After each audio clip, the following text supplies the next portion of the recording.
عام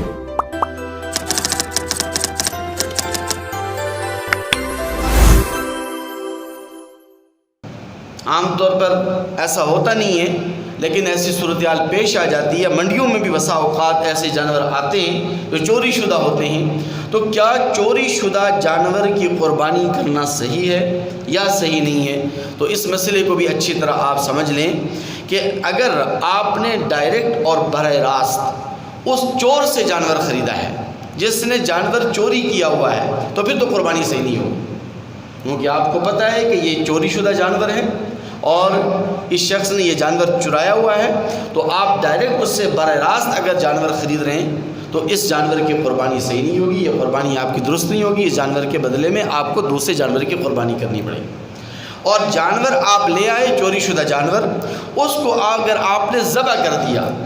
اور پھر اصل مالک آ جاتا ہے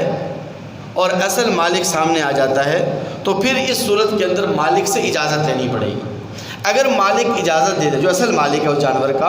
اگر وہ اجازت دے دیتا ہے تو اس کا گوشت کھانا صحیح ہے، گوشت کھانا حلال ہے، آپ اس کا گوشت استعمال کر سکتے ہیں۔ لیکن اگر اس کا مالک اجازت نہیں دیتا، اصل جو مالک ہے اگر وہ اجازت نہیں دیتا، تو پھر آپ کے لیے اس جانور کا گوشت کھانا بھی حلال نہیں ہے اور